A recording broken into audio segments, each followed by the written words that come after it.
नमस्कार दोस्तों। तो आज की इस वीडियो में हम बात करेंगे ग्रो के आईपीओ के फाइनल अपडेट की। इसके अंदर आप किस तरीके से अपना व्यू बना सकते हैं, क्या आपको अप्लाई करना चाहिए नहीं। इस वीडियो में हम बात करेंगे स्टट्स आईपीओ की, जिसकी आज लिस्टिंग है। आज उसकी लिस्टिंग की स्ट्रेटेजी समझेंगे कि आप किस तरीके से उसके अंदर गेन कर सकते हैं।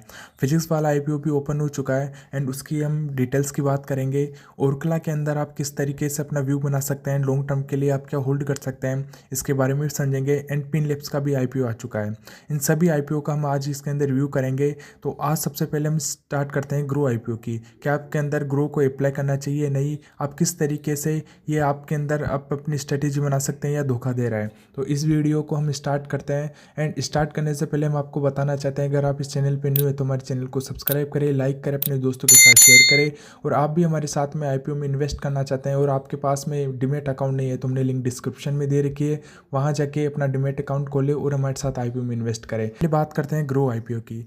ग्रो आईपीओ के अंदर आप एक अनुमानित जीएमपी लगा सकते हैं। आरंभ में ग्रे मार्केट की जो जीएमपी थी वो 16 रुपये थी, लगभग 16% दर्ज हुआ। बाद में जीएमपी 14.75 हो गई, जिससे अनुमानित लिस्टिंग गेन 114.75 के आसपास दिखाई दिया। इसके वैल्यूएशन की बात करें तो प्राइस बैंड 100 रुपये पर लिया गया है और आईपीओ के बाद कंपनी का अनुमानित मार्केट कैप लगभग 61,700 करोड़ के आसपास है। फाइनेंशियल ईयर 2025 के प्रॉफिट के आधार पर पी अनुपात 13.8x के आसपास बताया गया है।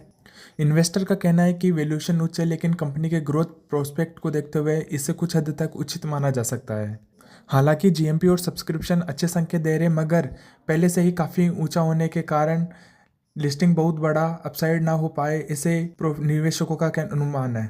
अगर बात करें लॉन्ग टर्म के लिए क्या निवेशकों को इसे लॉन्ग टर्म तक के लिए होल्ड करना चाहिए, तो हम करते हैं पहले पॉजिटिव पॉइंट की बात, फिर करेंगे हम नेगेटिव पॉइंट की बात। तो पॉजिटिव यही है कि मजबूत ब्रांड और भरोसेमंद है। ग्रो आज भारत के सबसे बड़े ऑनलाइन इन्वेस्टमेंट प्लेटफॉर्म में से एक है। कंपनी के पास 4 करोड़ से ज़्यादा रजिस्टर्ड यूजर्स और यूथ के बीच में बहुत लोकप्रिय है।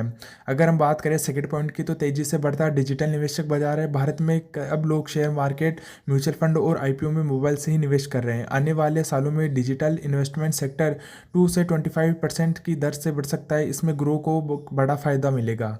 अगर रिन्यू ग्रोथ की बात करें तो फाइनेंशियल ईयर 2021 में 128 करोड़ से बढ़कर फाइनेंशियल ईयर 2024 में 1285 करोड़ तक पहुंच गया, यानी कंपनी ने बहुत तेज ग्रोथ दिखाई है। प्रॉफिट का टर्न अराउंड देखें तो फाइनेंशियल ईयर 2024 में कंपनी ने पहली बार प्रॉफिट दिखाया, करीब 450 करोड़ का मुनाफा, जबकि पहले घाटे में थी। अगर आईपीओ के सेकंड पॉइंट की बात करें, नेगेटिव पॉइंट की, तो हाई वैल्यूएशन है। निवेशकों का कहना है कि ग्रो का वैल्यूएशन लगभग 61,000 करोड़ है, जो इसके प्रॉफिट के हिसाब से थोड़ा ज़्यादा माना जा रहा है। बल्कि पी रेशियो लगभग 33.8 गुना है, यानी लिस्टिंग के बाद बड़ा रिटर्न तुरंत मिलना मुश्किल हो सकता है। कंपटीशन ज़्यादा है क्योंकि जीरोदा, एंजल वन और अपस्टॉक जैसी कंपनियां पहले से मार्केट में, और उनका यूजर बेस और रिन्यू भी काफ़ी मजबूत है ग्रो से। इसलिए ग्रो को टिके रहने के लिए लगातार इनोवेशन करना होगा। अगर इसके क्यूआईबी सब्सक्रिप्शन की बात करें, अब तक की रिपोर्ट के अनुसार क्वालिफाइड इंस्टीट्यूशनल बायर सेक्शन में सब्सक्रिप्शन कम हो रहा है। इससे बड़े निवेशकों के सतर्क रुख को दिखाता है। अगर इसको जीएमपी पॉजिटिव की तरफ से देखें तो 14 से 15 रुपये है, लेकिन वैल्यूएशन ऊंचा होने के कारण बहुत बड़ा लिस्टिंग गेन की उम्मीद कम हो सकती है। तो ग्रो को लेकर हमारा क्या निष्कर्ष है, तो ग्रो एक तेजी से बढ़ती डिजिटल निवेशक कंपनी है। अगर लंबी अवधि के निवेशकों के लिए अच्छा विकल्प हो सकता है, लेकिन अगर आप सिर्फ लिस्टिंग गेन के लिए देख रहे हैं तो थोड़ा सावधानी बरतें, क्योंकि वैल्यूएशन पहले से ऊंचा है। तो ये था हमारा ग्रो का पूरा रिव्यू। क्या आप इसके अंदर अप्लाई करना चाहते हैं नहीं, हमें कमेंट करके जरूर बताएं। एंड इसके अंदर जो वीडियो हम बता रहे हैं, ये हमारा कोई भी बाय एंड सिग्नल देने का कोई उद्देश्य नहीं है। आप अपने रिस्क के हिसाब से ही इन्वेस्टमेंट करें। अब बात करें स्टट्स आईपीओ की, तो आज इसकी लिस्टिंग डेट है एंड इसके अंदर आप किस तरीके से प्रॉफिट बना सकते हैं वो हम इस वीडियो के अंदर बताएंगे। स्टट्स के अंदर जो प्राइस बैंड है वो 557 से 585 रुपये है। अगर इसकी जीएमपी की बात करें तो 55 रुपये चल रही है। इसे लॉन्ग टर्म के हिसाब से देखें कि क्या आप इसे किस तरीके से होल्ड कर सकते हैं, तो पॉजिटिव पॉइंट ये है कि इसके अंदर भारत में दोनों की बिक्री लगातार बढ़ रही है और साथ ही सेफ्टी नियमों के सख्त होने से हेलमेट की मांग बढ़ रही है। स्टट्स पहले से मार्केट में नंबर 1 ब्रांड है और एसएम की प्रीमियम सेगमेंट में तेजी से बढ़ रहा है। कंपनी का लगभग 20 से 25 बिजनेस एक्सपोर्ट से आता है और दर साल बढ़ रहा है। अब करते हैं नेगेटिव पॉइंट की बात, तो प्लास्टिक और फाइबर जैसे रॉ मटेरियल की कीमत बढ़ने से मार्जिन पर असर पड़ सकता है।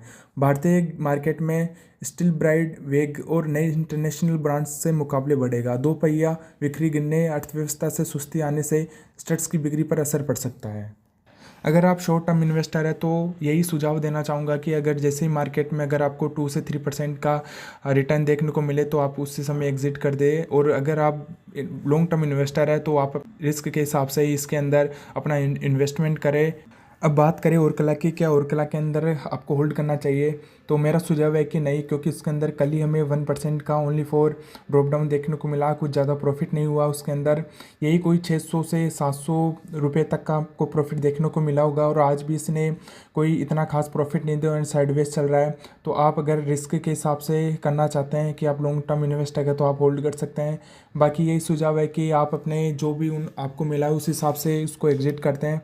अब बात करेंगे पिनलैब्स आईबीओ की। पिनलैब की ओपनिंग डेट 7 नवंबर है और 11 नवंबर उसकी क्लोजिंग डेट है। अगर फेस वैल्यू की बात करें तो ₹1 पर शेयर है। एंड प्राइस बैंड की बात करें तो ₹210 से 221 पर शेयर है। एंड लोट साइज़ की बात करें तो 67 शेयर है।